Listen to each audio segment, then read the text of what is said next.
함께 나눌 말씀은 사도행전 17장 1절에서 9절까지 말씀입니다.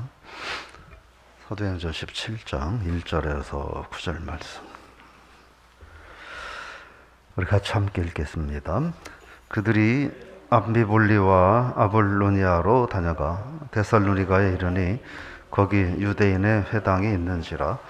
바울이 자기의 관례대로 그들에게 들어가서 새 안식일에 성경을 가지고 강론하며 뜻을 풀어 그리스도가 해를 받고 죽은 자 가운데서 다시 살아나야 할 것을 증언하고 이르되 내가 너희에게 전하는 이 예수가 곧 그리스도라 하니 그 중에 어떤 사람 곧 경건한 헬라인의 큰 무리와 적지 않은 귀부인도 권함을 받고 바울과 실라를 따르나 그러나 유대인들은 시기하여 저자의 어떤 불량한 사람들을 데리고 때를 지어 성을 소동하게 하여 야손의 집에 침입하여 그들을 백성에게 끌어내려고 찾았으나 발견하지 못하매 야손과 몇 형제들을 끌고 읍장들 앞에 가서 소리질러 이르되 천하를 어지럽게 하던 이 사람들이 여기도 이르매 야손이 그들을 맞아 들였도다.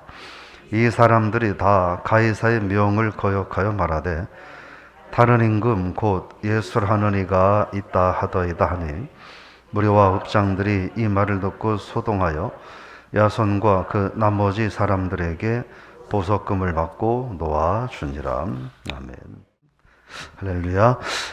오늘이 임지 집사님 생일이시네요. 그리고 오늘 임지 집사님 생일인데 남편 되시는 김태영 집사님이 심야 때 말씀드렸던 것처럼 오늘 사우디아라비아로 출국을 합니다. 한 1년에서 2년 정도 걸릴 예정이라고 하시는데 건강 지켜주시고 함께 해달라고 기도해 주시고 오늘 임지희 집사님 또 생일 축하하고 또 축복해 주시기를 바랍니다. 오늘 말씀의 제목은 나를 통해 흘러가는 복음, 이런 제목입니다. 여러분 그런 얘기 하십니까? 오늘이라고 하는 날이 얼마나 가치가 있고 의미가 있는 날인지. 어쩌면 저 여러분들은 오늘 하루를 그냥 습관처럼 하루를 시작한 걸 수 있잖아요. 새벽이 되니까 눈이 떠지고 아침에 되니까 일어나고 밥을 먹고 뭐 교회 나오고 회사에 나가고 사업장에 나가고 이런 일상적인 날이 오늘일 수 있는데 사실은 그런 이야기가 있습니다. 오늘은 어제 죽어간 사람들이 그토록 바라던 내일이었다라는 거예요. 저 여러분들에게 오늘이 그냥 뭐 당연히 주어지는 날일 거라고 우리가 생각을 하고 살아가는데 그렇게 살아가면 오늘을 의미 있고 가치 있게 살기가 어렵습니다. 왜냐하면 내일은 어차피 또 올 거니까. 그냥 뭐 나는 가만히 있어도 주어지는 날이니까, 그죠? 근데 생각을 바꿔서 오늘이라고 하는 날이 어제 이 세상을 떠난 분들은 그렇게 맞이하고 싶었던, 정말 절규하며 갈망하던 날이었다라는 생각을 해보면 오늘 얼마나 의미 있나 이런 생각을 해보고, 그래서 오늘 하루 저 여러분들이 의미 있게 또 무엇보다 가치 있게 소중하게 살아가는 그런 삶이 될 수 있기를 바랍니다. 오늘 이 본문은 바울 2차 전도여행을 통해서 이제 데살로니가 지역에서 복음을 증거하는 내용을 담고 있습니다. 그래서 1절에 보면 데살로니가에 이르렀다 그렇게 말합니다. 근데 거기에 유대인들의 회당이 있었고 2절에 보면 관례대로 새 안식일, 즉 3주 동안 회당에서 복음을 전했다. 3절의 내용을 보면 3절 읽어보겠습니다. 뜻을 풀어 그리스도가 해를 받고 죽은 자 가운데서 다시 살아나야 할 것을 증언하고 이르되 내가 너희에게 전하는 이 예수가 곧 그리스도라 하니. 바울이 유대인의 회당에서 복음을 전하는데 복음의 내용은 예수는 그리스도다라고 하는 거예요. 우리가 바울 선교의 한 가지 특징 가운데 하나가 뭐였습니까? 어느 선교지를 가든지 이미 디아스포라 유대인들, 흩어져 살고 있는 유대인들이 있었고 그들이 아마 집성촌을 이루었을 것이고 유대인들은 가서 회당을 가능한 지역에서는 회당을 세우고 안식일을 지키며 살아가는데 바울은 1차적으로 선교지에 가서 뭘 했냐면 유대인들의 회당에 가서 1차적으로 유대인들을 대상으로 복음을 전하고 근데 그 가운데 이미 유대인들의 회당이 뭐 어제 오늘 세워진 게 아니라 오랜 기간 동안 세워져 왔기 때문에 이방인들 중에서도 유대교로 개종을 해서 이방인이지만 개종한 유대인으로 경건하게 살고자 하는 사람들이 있었고 그래서 유대인들에게 그리고 개종한 이방인 유대인들에게 회당을 통해서 복음을 전하고 그걸 계기로 또 그 지역에 있는 이방인들에게 복음을 전했다라고 하는 거예요. 결국 이 얘기는 뭐냐면 오늘 본문에 두 가지를 생각을 해보는데 첫째로 데살로니가 지역은 이 지리적으로 정말 중요한 지역이어서 여기서부터 복음이 온전히 전파돼야 많은 지역에 복음이 효과적으로 전파될 수 있는 그런 지리적인 요충지였다 하는 거고요. 그래서 우리가 복음을 전하는 것도 사실은 중요합니다. 그래서 길에 나가서 막 외치고 이러는 복음 전하는 것도 중요한 거예요. 근데 사실 그건 그냥 불특정 다수에게 하는 것들이에요. 그들이 우리들이 하는 이야기를 들을 수도 있고 듣지 않을 수도 있고 외면하고 비난할 수도 있는 거고 그래서 그것도 해야 하는 일들이지만 복음 전도는 그래서 전략적인 접근이 필요하다라고 하는 거예요. 전략적인 접근이 필요하다. 그래서 이제 전도대가 오늘 또 모임을 하겠지만 좀 전략적인 접근이 필요하다라고 하는 거예요. 그래서 가장 좋은 것은 우리가 어떤 복음, 누구에게 복음을 전하든 전략적으로 하는 게 중요하다. 밖에 나가서 뭐 이렇게 지나가는 사람들에게 물품을 주고 하는 것도 중요한데 그를 통해서도 하나님이 분명히 역사하시는 일이 있을 겁니다. 근데 오늘날 이런저런 사회 분위기를 놓고 보면 그 복음 전도는 그렇게 효과적일 수는 없습니다. 그럼 뭐가 가장 효과적일까? 전략적인 전도예요. 그 전략적인 전도는 뭔가? 일단 오늘날 저 여러분들도 모르는 사람이 우리에게 뭐라 하는 이야기는 안 듣잖아요. 모르는 사람이 나한테 다가오면 경계하게 되고 거부하게 되고 그래서 이제 모르는 사람에게 복음을 전한다고 하는 건 사실은 많이 어려워졌어요. 그럼 어떻게 해야 되느냐? 가까운 사람, 내가 잘 알고 있는데 나와 친분이 있는데 근데 그거 예수 믿지 않는 사람들에게 우리가 복음을 전해야 하는 겁니다. 그게 가장 효과적인 전도가 될 수 있어요. 우리가 바울을 통해서 우리가 좀 생각해 볼게 무조건 전하는 것도 중요하지만 그러나 효과적으로 전하는 것은 더욱 중요하다. 그래서 저는 여러분들에게 계속 오랜 동안 뭐 어떤 구호성 전도가 아니라 내가 전도할 대상자를 정하고 그 사람들에게 내가 삶을 통해서 그리스도인이라고 하는 본을 보여주고 그리고 늘 하나님 앞에 엎드려 기도하며 기회가 될 때마다 그들에게 복음을 전하는 것이 낫다. 그런 말씀을 드리고 그래서 복음은 효과적으로 전한다. 그럼 뭘 전하느냐 하는 거예요. 뭘 전하느냐? 예수 그리스도예요. 복음은 두 가지의 방법이 있어요. 증명하는 방법이 있고 선포하는 방법이 있는데 근데 바울은 사실은 이 두 가지 방법을 다 썼어요. 왜냐하면 그 바울의 복음전 그리스도에 대한 복음전도를 듣는 사람들이 유대인들이 많이 있었기 때문에 그랬습니다. 유대인들에게 구약 성경을 이야기하지 않고서는 말이 안 되는 거예요. 그래서 구약 성경은 이러이러했다라고 하는 뭐라고 할까 사실 증명을 하는 그런 방법으로 구약 성경을 이용을 하고 예수 그리스도에 대해서는 선포하는 거예요. 구약에서 이러한 일들이 있었지 않았냐? 그런데 그런 일들이 이루어진 그분이 바로 이분 예수 그리스도다. 예수 그리스도 이분을 믿어야 너희들이 구원받는다라고 하는 거예요.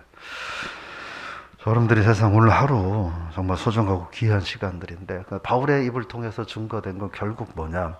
예수 그리스도의 죽음 그리고 그의 부활이었습니다. 오늘 저 여러분들도 우리가 그리스도의 죽으심과 부활을 전하는, 그래서 나를 통해서 복음이 흘러가는 삶이 될 수 있기를 축복합니다. 4절, 어떤 경건한 헬라인의 큰 무리와 많은 기부인들도 예수를 믿었다. 여기서 이미 아마 유대교로 개종해서 좀 이방인들과 이방의 죄악된 풍습과는 다르게 좀 세상을 살고 싶었던 많은 사람들이 모여 있었던 것이라고 볼 수 있습니다. 그분들이 더 열심히 적극적으로 예수를 믿었다. 그러니까 조금 다른 말로 말하면 이 데살로니가에서 그 남편이 사회적인 영향력도 있고 또 명성도 있고 뭐 경제력도 있고 삶의 여유도 있는 사람들이 예수를 잘 믿었다라고 하는 거예요. 그들이 믿음을 통해서 또 삶의 영향력도 드러낼 수 있었다. 그들이 오히려 신앙생활도 좀 더 편안하게 할 수 있었다라고 이런 생각도 해봅니다. 그런데 이 문제는 이렇게 복음 증거하면 구원의 역사가 일어나는데 이게 1차 전도 여행 때 우리가 살펴봤지만 이 참 여전히 복음 전도는 방해하는 사람들이 있다는 거예요. 이거는요, 과거도 그렇고 지금도 그렇고 앞으로도 마찬가지일 거예요. 앞으로도 마찬가지일 거예요. 복음 전도는 많은 방해하는 세력들이 있습니다. 5절입니다. 읽어볼까요? 그러나 유대인들은 시기하여 저자의 어떤 불량한 사람들을 데리고 때를 지어 성을 소동하게 하여 야손의 집에 침입하여 그들을 백성에게 끌어내려고 찾았으나. 누가 그래요? 유대인들이에요. 유대인들. 지금 이 바울과 실라가 또는 바울이 복음을 증거하는데 이거를 반대하는 1차 전도여행 때는 주로 바울과 바나바가 주가 돼서 복음을 전했죠. 근데 그들이 복음을 전할 때도 누가 반대했느냐? 유대인들이 반대했어요. 2차 전도여행에 들어와서 바울과 실라가 다시 복음 증거를 하는데 여전히 그 복음 증거를 방해하고 반대하는 건 유대인들이.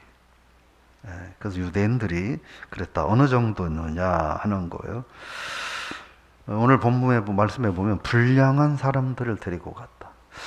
그래서 성경이 표현을 이쁘게 해서 그렇죠. 이 불량한 사람이라고 하는 걸 우리식으로 정확하게 표현하면 그 동네 조직폭력배라는 얘기인 거예요. 유대인들이 바울과 실라의 복음 전도를 방해하기 위해서 누굴 동원했느냐? 동네 깡패들을 동원해서 바울과 실라가 복음을 전하지 못하도록 했다는 거예요. 여러 가지 생각을 해보게 되는데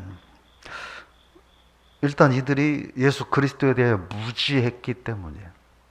무지했기 때문에, 그래서 무지하기 때문에 뭐가 가능하냐면 완악할 수 있는 거예요. 무지하기 때문에. 신앙생활 하면서 우리가 자칫하면 그런 어려움에 빠질 수 있어요. 내가 말씀에 무지하고 하나님의 교회와 하나님의 뜻에 무지하기 때문에 오히려 더 완악할 수 있어요. 무지하기 때문에 순수할 수 있는 게 아니라 무지하기 때문에 더 완악할 수도 있다 하는 거예요. 우리는 오늘 하루도 성령의 인도하심을 그래서 구하고 살아야 되고 나의 연약함과 무지함이 하나님 영광에 방해가 되지 않도록 해달라고 하는 기도가 우리는 계속돼야 된다 하는 거예요. 그래서 이제 찾아갔는데 야손의 집에서 머물고 있었는데 찾아갔는데 없어요. 그럼 없으면 이제 그만둬야 되는데 이 사람들 얼마나 악하냐면 야손을 고발해버려요. 그래서 뭐라고 고발하느냐? 뭐라고 고발하냐면 7절이에요. 7절 말씀 읽어보겠습니다. 야손이 그들을 맞아들였도다. 이 사람들이 다 가이사의 명을 거역하여 말하되 다른 임금 곧 예수라는 이가 있다 하더이다. 이 방해도 상당히 고단수로 방해를 해요. 분명히 이 복음, 종교적인 이런 문제인데 이 사람들이 이 종교적인 문제를 삼아야 되니까. 그런데 그러기 위해서는 뭘로 문제를 삼아야 되냐면 정치적인 문제로 비화시켜야 되는.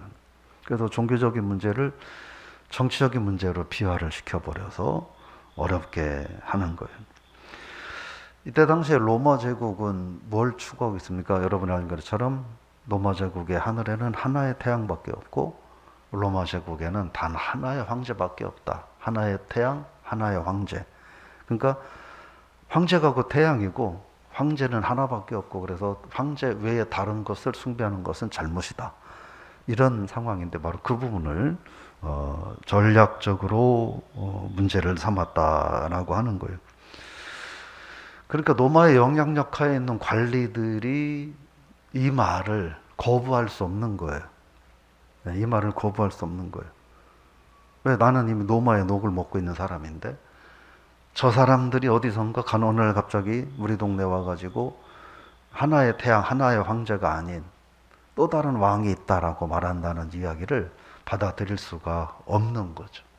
그러니까 그들도 자기도 어쩔 수 없이 복음을 방해하는 대열에 설 수밖에 없었다 하는 거예요. 그러니까 이 관리들은 사실은 무지하기 때문이죠. 관리들은 무지하기 때문인데, 그런데 그들의 입장에서는 반역죄를 놓고 볼 수는 없는 거죠. 그러니까 사람이 산다는 게 참 묘한 거예요. 이 논리, 주장, 가치관 이런 것들이 사람들을 다 바꿔버리잖아요. 우리나라만 해도 지금 반반이 나뉘어져서 여전히 똑같은 현상을 놓고 봐도 어떤 사람들은 까맣다고 말하고 어떤 사람들은 하얗다고 말하고 서로 다 자기들이 옳다고 말하고. 저는 솔직히 까맣다고 말하는 사람이나 하얗다고 말하는 사람이나 정말 마음에 요만큼의 사심도 없이 저게 까맣게 보여서 까맣다고 말하는지, 하얗기 때문에 하얗다고 말하는지는 자기들 스스로는 알 거라고 생각을 해요. 그래서 이 정치적인 문제가 되면 복잡해지는 거예요. 그래서 결국은 야손을 잡아다가 나중에 보석금을 받고 풀어줘요. 근데 보석금만 받고 풀어준 게 아니라 두 번 다시는 바울과 같은 사람들을 우리 집에 들이지 않겠다라고 하는 각서를 쓰고 이제 보석금을 내고 야손이 풀려나는, 오늘 본문 이야기가 거기까지입니다. 근데 오늘 본문의 이 내용을 사도 바울이 데살로니가전서 2장에서는 뭐라고 말하냐면 이런 일을 했던 사람들을 사탄이라고 표현해요. 사탄이라. 정리를 좀 해보겠습니다. 우리의 오늘 하루는 가치 있는 하루라는 거예요. 그냥 하루 어떻게 주어진 날이 아니다 하는 거예요. 너무나 소중한 날이다. 주일 오후에 말씀드렸던 것처럼 이미 저와 여러분들에게는 86,400초가 주어졌어요. 오늘 하루는. 근데 이미 지금 6시니까 4분의 1은 우리가 쓴 거예요. 나머지 4분의 3의 시간을 가지고 살아가는데 가치 있고 의미 있게 살자 하는 거예요. 밥을 먹고 누워서 자고 놀아도 하루는 흘러가고, 열심히 죽어라 일만 해도 하루는 흘러가고, 그쵸? 야유에 놀이터에 좋은 유원지에 놀러 가도 그렇고, 병원에서 이 시간에 링거를 꽂고 있어도 이 시간은 동일하게 흘러가는 거예요. 그런데요, 내가 어디 있는 거냐 하는 것도 중요하지만 내게 있는 이 시간을 우리가 어떻게 사용하느냐는 더 의미 있다는 거예요. 그리스도인에게 가장 가치 있고 의미 있는 시간은 뭘까? 단언컨대 나를 통해서 예수 그리스도의 십자가의 구원의 복음이 흘러가는 것이 가장 가치 있는 일이다 라고 하는 거예요. 오늘 저 여러분들을 통해서 그런 복음이, 생명이 흘러가는 그런 삶이 될 수 있기를 축복합니다. 이 유대인들이 정말 너무나 완악하게 깡패까지 동원해서 복음을 증거하지 못하게 하는 그 완악한 모습을 우리가 보면서 이들이 나중에는 살인까지 주저하지 않고 하려고 해요. 이런 모습을 보면서 우리가 하나님 앞에 그냥 내 마음은 나는 순수하고 착해로서 우리가 하루를 살 것이 아니라, 때로는 우리가 다시 한번 되돌아보면 나의 이 순수함과 그러므로 또는 무지함이 오히려 하나님의 영광은 방해하지 않나, 하나님의 교회를 혼란하게 하지는 않나 하는 그런 모습들을 좀 되돌아보는 하루가 되었으면 좋겠다 하는 거예요.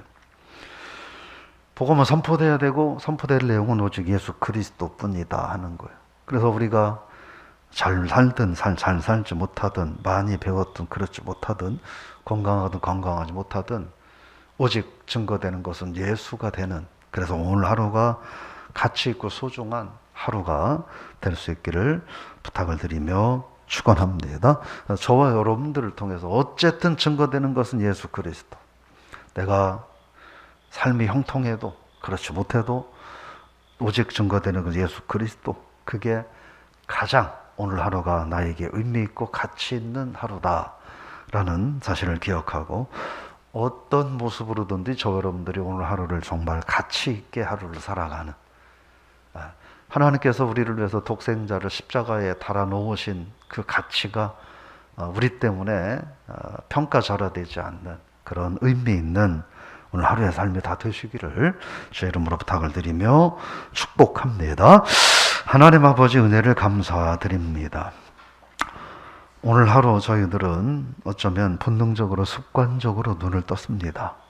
근데 사실 오늘을 맞지 못하고 어제 하나님 나라에 간 수많은 사람들이 정말 간절하게 바라고 그리던 내일이었다는 것을 저희들이 다시 한번 기억하게 하시고, 오늘 하루가 그래서 우리에게는 그저 아무 의미 없이 그냥 주어진 그런 시간이 아니라 오늘 하루는 너무나 소중하고 너무나 가치 있는 중요한 시간임을 저희들이 알게 하여 주옵소서. 그래서 이 소중하고 중요한 시간에 내가 오늘 하루를 어떻게 살아가는 것이 의미 있고 가치 있게 사는 것인지, 오직 세상 것들만 추구하고 사는 것이 오늘 하루를 의미 있게 살아가는 것인지, 아니면 그 속에서도 그럼에도 불구하고 주님의 영광을 드러내는 삶을 살아야 할 것인지, 그리스도인이라고 한다면 마땅히 내 삶을 통해서 주님의 영광이 드러나야 될 줄로 믿습니다. 오늘 하루가 그런 하루가 되게 하여 주옵소서. 우리들의 형편은 다 다릅니다. 이 시간에도 병상에 있는 성도님들도 있고, 수술받고 퇴원하여서 회복하는 과정 가운데 있는 이들도 있고, 이런저런 세상의 크고 작은 짐들로 인하여 불편하고 또 답답해하는 이들도 있고, 주님 은혜가 감사하여 평안하고 형통한 이들도 있습니다. 어떤 형편에 있든지 우리가 나를 통해서 하나님이 기뻐하시는 하루의 삶이 되게 하여 주옵소서. 건강하고 돈은 있고 명예는 있는데 내 것만 위해서 산다면 그 삶이 하나님 앞에 아름다운 삶이 될 수 없겠지만, 연약하고 몸의 건강도 좋지 않고 삶의 힘겨움도 있지만 그럼에도 하나님 말씀대로 살려고 몸부림치고 나보다 더 어려운 이웃들에게 주님을 증거하는 삶을 산다면, 건강하지 못해도 가진 게 없어도 우리는 가장 의미 있고 가치 있고 행복한 오늘을 사는 삶이 될 줄로 믿습니다. 우리 모두가 각자 다른 상황 속에서 오늘 하루를 가치 있게 살아가는 그런 복된 행복한 신앙인들 되게 하여 주옵소서. 예수님의 이름으로 기도드리옵나이다. 아멘.